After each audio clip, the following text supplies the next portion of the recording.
Yeah, coming back to Hobart was great, but it was eerie. It was, it was just like a ghost town, having no life in these amazing hotels that are usually full with people, and it was so bleak.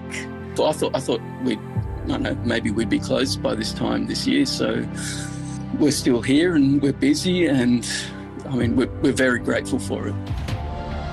This is the Deep in the Weeds podcast. I'm Anthony Huckstep.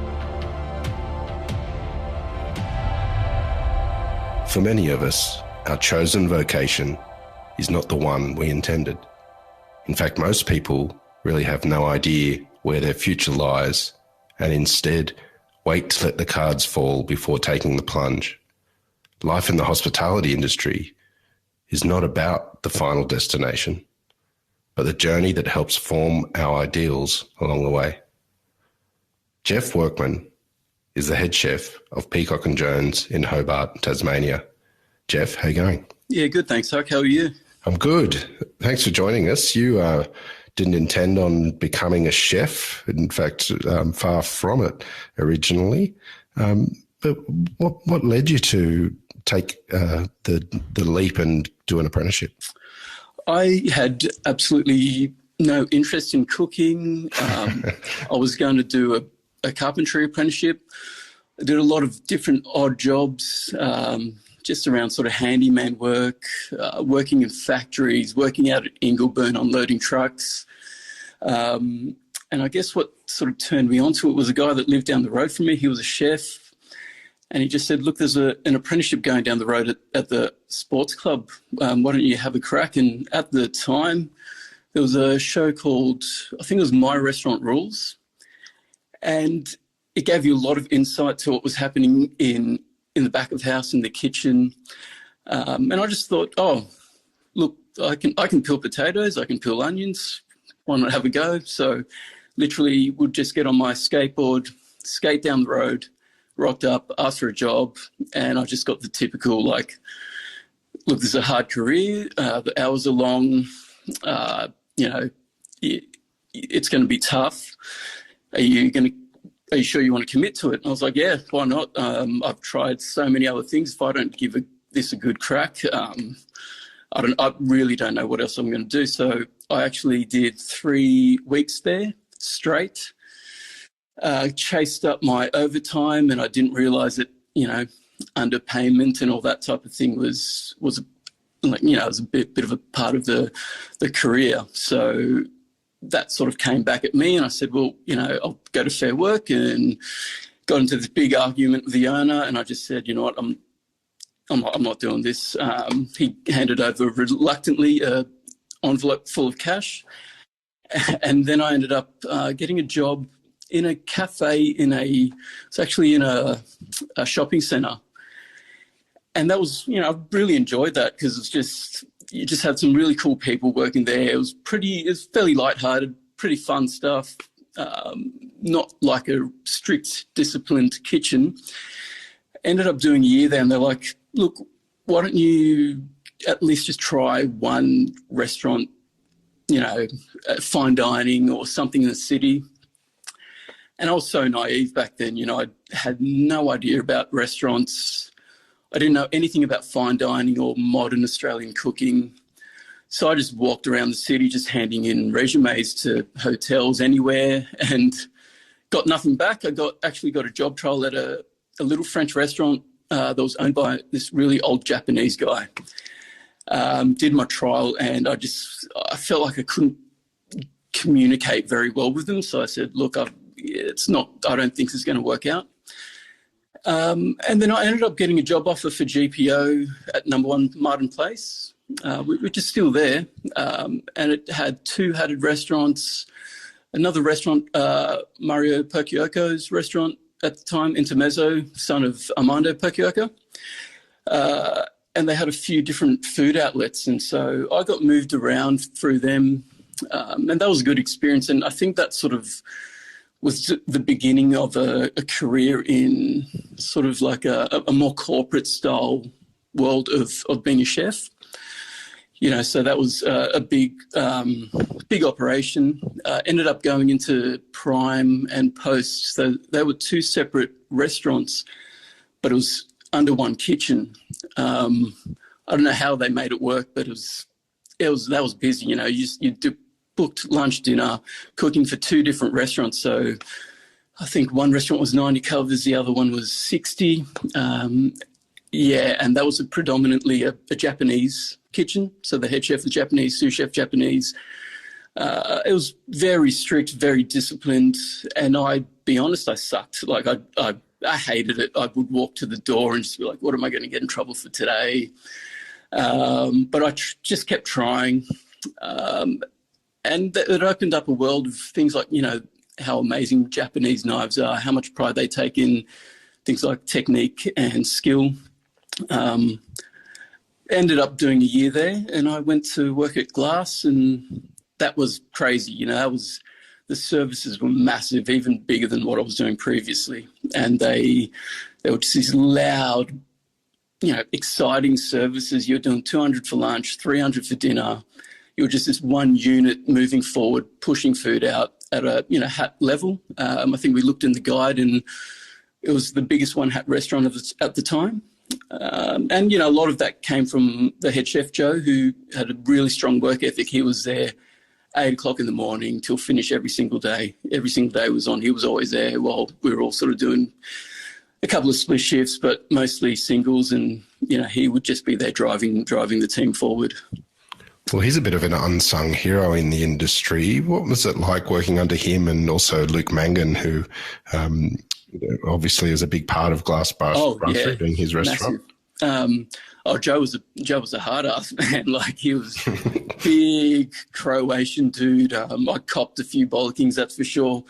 Fought a lot of tears back at times. But, you know, I think the really important thing there was you got moved from section to section. It didn't matter if you were ready or not for it. You would just sort of be put onto the next section, and you would develop how to sort of hold your own ground, how to cook really well. And I think that was the most important thing I learned there, was just how to sort of stand strong in a service and become a part of a team that was, you know, I was on the Friday night service, the Saturday night service, and sort of thinking back, it's like, well, those were the nights where you needed your stronger team. So it feels nice to sort of be a part of that. And again, it's, you know, being sort of exposed to that hotel restaurant, a celebrity chef. I think that it was all, without meaning to, it sort of developed my career into, as I said before, sort of bigger operations and hotels and stuff. It was, sort of opened my eyes up to that type of stuff. After that period of time working in those hatted restaurants, and you left Sydney and you headed north. Tell us about that decision and the experience you had. So I was working in a little restaurant at the time, sort of left the city, just wanted a break from it. And just a mate of mine, he called me up one day and he's like, would you be interested to, you know, come and help me out on a island resort? And I pretty much said no straight away. It's like, why would I want to do that? And it was about 20 minutes later, I was like, you know what, fuck it. Why am I holding myself back? You know, so many chefs move out and go overseas. You know, this could be this, right direction to sort of start doing that. And so I resigned at my job, and probably 3 months later was plonked on Daydream Island, north of Brisbane, 40 degrees, wet season, stinking hot, really uncomfortable. And it was, look, again, another big operation, but it was tough, you know, for the amount of work you put in. Yeah, the food wasn't amazing. We went through, 5 executive chefs in the 2 years I was there. So that was a massive learning curve in terms of just, you know, being a part of a remote area as well, which sort of leads you into, you know, working like that. So from there, going on to, coming down to Tassie. Well, tell us a bit about what you were cooking on Daydream Island. You said it wasn't the best and you had so many executive chefs, but back then, what were you cooking? Oh, it was, my first night there was, you know, they had things like fish I'd never heard of. So red throat emperor, spangled emperor, I was on the hot section, and I'm just looking at all these different species going, I'm lost now. I don't even know what fish I'm meant to be cooking. So like that, they also had a fisherman for the island, and he would just bring in all this amazing fish, and we would take what we needed, scaled it, gutted it, portioned it. And sadly, a lot of it would just end up sitting in the fridge because I just feel like the poor management, a lot of those things just didn't get taken care of. So in terms of the food, it was just really basic stuff, and a lot of surprises on the way. I got into work one day and they're like, "Oh, there's a breakfast basket on." Like, I didn't even know we do breakfast. Yeah, you do breakfast, you do lunch, and you do dinner, and tapas, and pizzas, and it was just like that. The list was never ending. So it was just a massive crowd pleaser. You had two outlets. One could seat 200 covers, the other one 300, and you'd have 600 people on the island. So, the numbers didn't really add up. Well, as you just briefly mentioned, you made the journey to Tasmania. What triggered that? Because Tasmania is really where you've made a name for yourself. Well, I was just talking to a guy on Daydream, and he said, "Oh, I'm moving to Tassie." I'm like, "Oh, okay." Never considered moving there. I'd always look at it on the weather report and just cold. But I like the cold weather, and spoke to my wife who I'd met on the island. And we're like, we could either go two ways. We could go do something like work in the mines and try and make some serious cash, or, we can go and see what Tasmania's about, maybe do a few months there and just move around. And so I looked online and Sapphire came up. And I noticed that Hugh Whitehouse was executive chef. And I remembered him from when I was an apprentice. He had 2 hats at Dali's, regional restaurant of the year 2 years in a row. So I was just like, we got to go there. Applied for a job. They got back to us straight away, offered us a 6-month contract. And the funny thing about that is, they had this incentive. If you stick out your 6 months, you get $1,000. And then, so that was like a real good goal. So we're like, yeah, let's do it.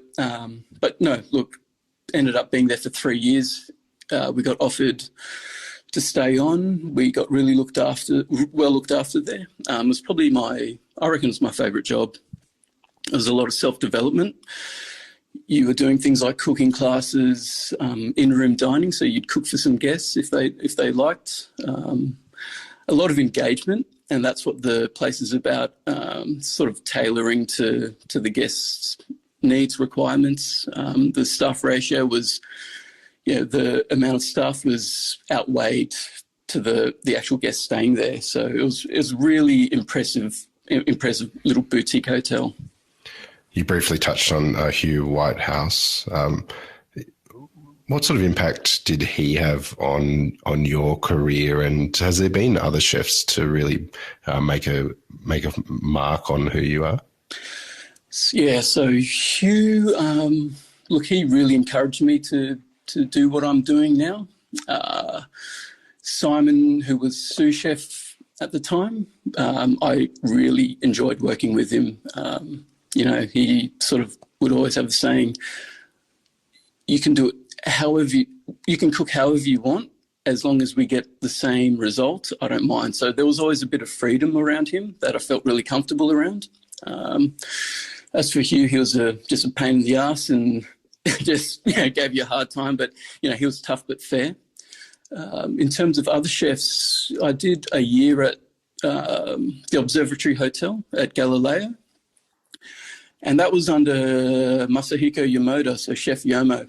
He had just sort of taken over Galileo after Haru had left.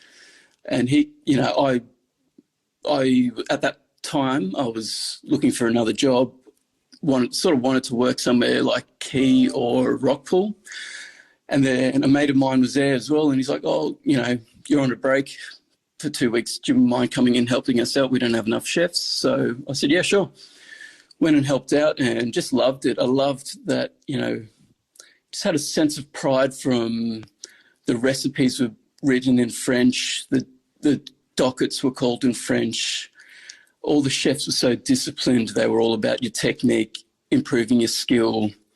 It wasn't about the money. It was just about sort of being the best you can be. And I remember sort of one conversation I had with Yomo one night, probably drunk in the back of a taxi. He just turned to me and said, being a chef it's not a shit job. Like, it's a profession. You need skill, you need management, you need artistic flair. So don't think it's a shit job. You can take this seriously. You need to be a gentleman in the kitchen. Like, I don't like it when people swear in the kitchen. I don't like yelling. I like it when it's calm and everyone's in control. So that really opened my eyes up because, before that, a lot of chefs were either they'd previously been kitchen hands that have worked their way up into the kitchen, or even a lot of high school dropouts sort of just falling into a chef job. So that made a real impact on me on how, I suppose, I wanted to progress and just, I don't know, I guess be more of a manager than, a section chef or whatever. This episode is proudly supported by Montague Plums, handpicked for you. So the eating experience of our plums is sweet. That's a primary driver. It's got to be sweet, but it's also got to have enough acid, because the mix of acid and sugar is what gives fruit its flavour. And in a plum, it tends to be slightly higher acidity. And then a really nice, full, not dry, but juicy explosion of juice into your mouth as you bite into it. That's nirvana for us in terms of a plum. For more information, go to montague.com.au. Let's talk about Peacock and Jones. You're involved from the beginning with that. What was it like at the beginning creating your food, and also the first sort of head chef role for you? Yeah, so look, it was tough because you've got so many other people giving you their opinion and their vision on something. Originally, it was meant to be a wine tapas bar, then a French bistro, and just being told to sort of put a curry on, cook this, cook that.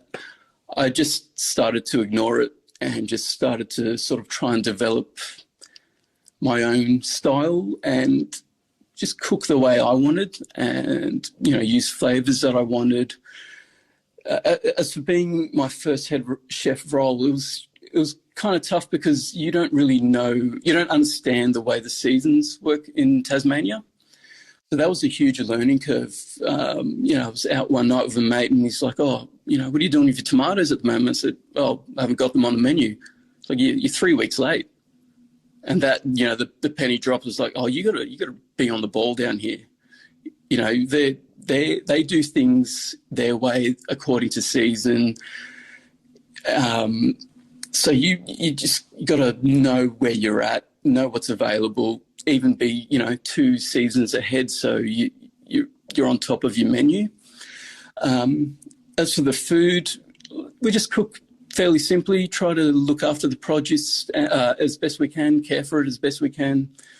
We've got some amazing producers down here from Mimosa Park pork, Streelyfield duck, a lot of awesome veg growers. So that sort of dictates how you cook. I think everyone really looks forward to summer. You just got vibrant plates of food, really abundant. Winter does get tough, but you got to get creative with cabbage and kale and stuff like that. But you get beautiful pumpkin and squash. We've got a new supplier at the moment, Early Bird Market Farm. They've got these amazing carrots and beetroots. So there's kind of always stuff floating around, but it gets to the pointy end, and you really do look towards summer for a lot of inspiration when it comes around. Tell us about the connection with farmers and how long it took you to get that in order, and how vital is it to what you do right now? That was a little bit harder than I thought, because they're so small that they can only supply a certain amount of restaurants. But sort of, I guess, as we developed a bit of a reputation, we had a lot of suppliers coming to us. We were approached by Mimosa Park, Streelyfield we're on board with, and a really good veg supplier, Longley Organic Farm, he's slowed down a bit, but we used to get a lot of stuff from him. We use Lindell lamb. We pretty much clean out the butcher every week because it's just so busy, and again, that just says that they're a small supplier. And we just, it's like a free reign. Whatever you've got, send it to us. If you've got lamb saddles, we'll take them, rumps, anything. We're not a big restaurant. We're not a big kitchen. We don't have a lot of storage space. So we'd love to get the whole beast in, but, I guess this is the next best thing to that. Can you give us a sense of where you're at with your cooking and what your cooking style is? Is there a dish or two that you can talk us through that exemplifies your style of cooking? Sure. I guess, care for the product. With the ducks that we've been getting, we get them in once a week. We break them down. We age them for minimum 7 weeks, get them nice and dry. The legs can go into duck confit or even we'll do a petivier with them. So we're trying to use everything. We're giving it a lot of care and, a lot of cooking on the bone. So we cook the ducks on the crown. We cook, the pork chop. In terms of dishes, I really like cooking the duck. We can do it with duck heart. We'll make a sauce out of the livers. And as I said, fairly simply, we'll just put them with some vegetables or fruit or preserves and just kind of leave the plate nice and clean. As long as everything's cooked perfectly, seasoned well, that's all I really want to do because we've got, we're in a hotel. We're essentially a hotel restaurant. We've got to keep it fairly approachable. There might be people that are just down for a night in the hotel and they just want a simple meal. We don't want them to feel like they can't come down and have something to eat and then just go back and rest. But on the other hand, we can do a tasting menu if people like, and they can have a bit of a dining experience. That's probably where we're at. A lot of sort of old French technique, I think. That was a lot of my training. And I think at that time in Sydney, you had the best restaurants are places like Picasso, Assiette. It was almost like Sydney was French at the time. So that's where a lot of my influence on the cooking comes from. The food offering in Tasmania has changed exponentially in the last 5-10 years. What's exciting you about the Hobart and Tasmanian food scene at the moment? I think it's actually been really admirable to see a lot of restaurants not shut from COVID. I think they've been really brave and changed the way they're running their business, whether it's less days, which is great. It gives the chefs time off. They're not feeling the pressures of having to be open all the time. And it means a lot of the restaurants are booked out now. If you don't come down, a month, booking a month in advance, you're going to get stuck. There's wait lists, our weekends are wait lists. I know there's, some of the better restaurants in Hobart, you can't get in months out. So you might as well be planning for next year. I think in terms of being what's exciting, I actually feel like Launceston is pretty exciting. There's some awesome restaurants up there and kind of go under the radar, but there's some really good cooking on up there, some, chef-owned little restaurants up there that are just cooking amazing dishes. It's like, Hobart sort of steals the spotlight from them a lot. But, I think, they're on par, if not better sometimes in what's happening here. So I think around the state, you can find these great little restaurants. So I think the whole state can be, it's all moving forward and it's really exciting to see. Now, you haven't been at Peacock and Jones for this whole period of time that it's been open. An opportunity came up in Bennelong Bay. Can you tell us about that? Yeah, so, we got approached to open or start up a restaurant that was going to cook over fire. So there was going to be we had a wood grill put in. There was an existing wood oven, and it was just trying to sort of get in with a local fisherman and just, again, cook really simply, but, with beautiful flavour from the flame. And And that was a tough one because you're in such a remote area. You're in a really small sort of residential area where people have lived there, their whole lives, and they sort of have an expectation, and you don't, you're outside of that expectation. So you get questions like, where are the palmies, where are the burgers? Fair enough, a lot of them were pensioners. So I think it just didn't really work. A lot of the tourists enjoyed it, but where, COVID crept in, you could really sense something was changing because we really started to slow down a lot after the summer holidays, and it just didn't feel right. And you're just watching the news and you're like, oh, it's happening over there. It's not going to affect us. It'll get contained. And all of a sudden, you're just in a world of hurt. No one knows what they're doing. So that, the owners had to sort of change it up, the business model, and sort of become a lot more family friendly with the menu. And we were already sort of working into that, which took away what we wanted to do originally, which, would have been really nice to be a bit of a destination sort of dining spot. And then my wife fell pregnant and it became a bit of a complicated pregnancy. So during COVID, she was having to drive back and forward to Launceston by herself because, I wasn't allowed to go with her in the hospital. And one day she was just like, I can't be doing this. I need support.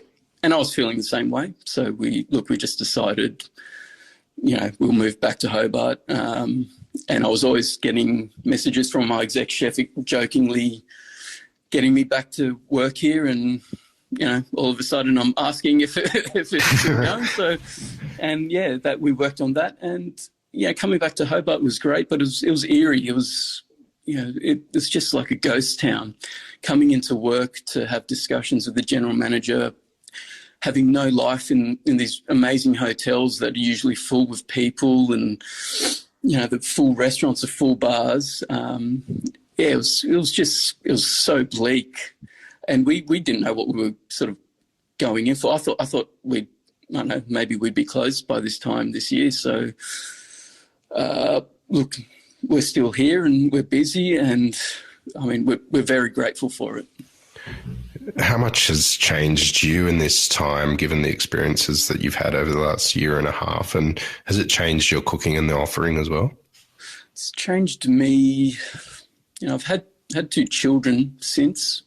That's changed me a lot. I'm a lot more tired. A lot more tired. But I think it's definitely made me a lot more patient, rather than just, don't lose your temper. Just roll your eyes. We've all been through a whole world of shit. So, worse things can happen than someone overcooking something or something not being done properly. And also cooking, it's, again, just simplifying things.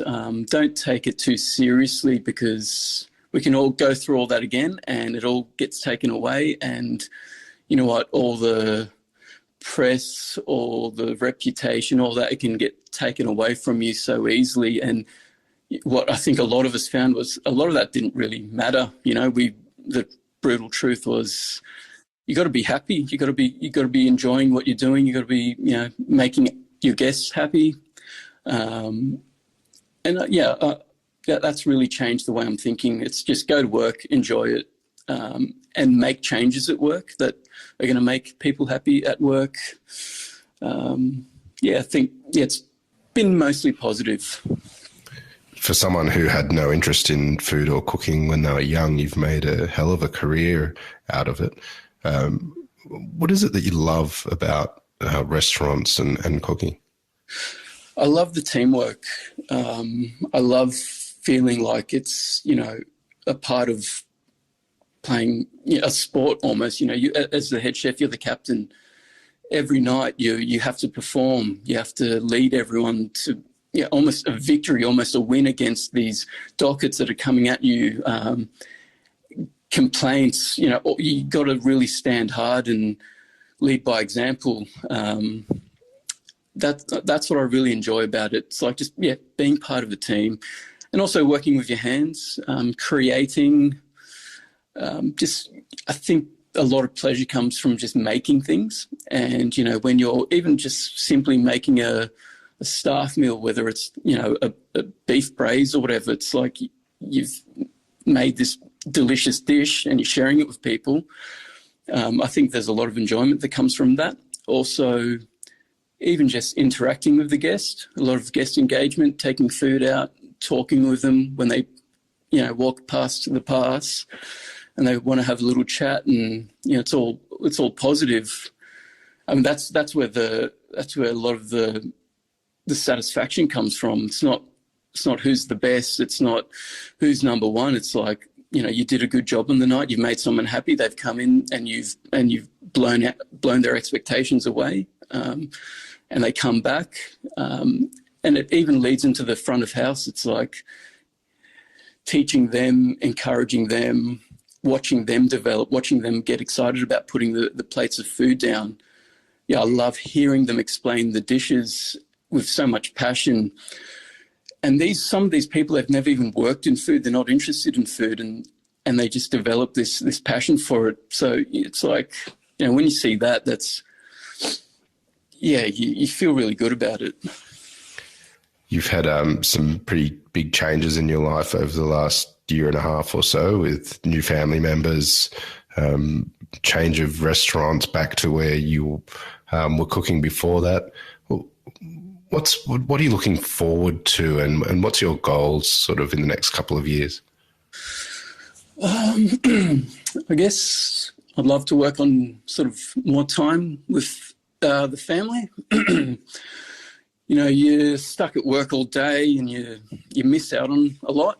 And I was having a conversation with a mate that came down not too long ago, and he used to be a chef, and he's got 2 kids, and he said to me, look, it's okay now when they're not at school, when they're really young, they don't notice, but when they're going to school and you're working on the weekends, that's when it becomes hard.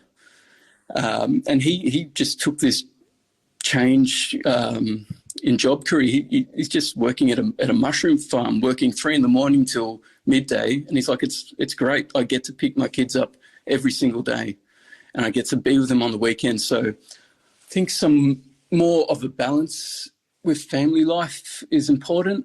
I look forward to teaching them. I don't want them to be chefs. I don't, I won't encourage it, but if they want to, then for sure go for it. And I'd love to sort of pass on a lot of knowledge and do things at home with them in that way. But I guess, I think that's the most important thing is just watching them grow, and all this, restaurant stuff, you can put it behind you and just to be able to put it behind you and spend more time with your family is definitely a goal for me. More sustainable living, more healthy living, growing more veggies at home, getting the kids interested in vegetables, in eating, more nutrient-dense food. I think that's the most important thing to me is just being there for the kids, I think. Well, I think that's a wonderful sentiment and a great thing to focus on. We've loved having you on Deep in the Weeds today, Jeff, to hear your story. And I loved the meal that I had at Peacock and Jones when I was in Tasmania. It feels like so long ago. Please keep in touch, and we'll no doubt catch up again soon. Thanks, Huck. Thanks for having me. Enjoyed it. This is the Deep in the Weeds podcast. I'm Anthony Huckstep. Stay tuned as we share the stories of Australia's hospo community, suppliers and producers in search of hope during this pandemic. Special thanks to executive producer Rob Locke for making this all happen. Follow us on Instagram at Deep in the Weeds Podcast, or email us at podcast@deepintheweeds.com.au. Stay safe and be well.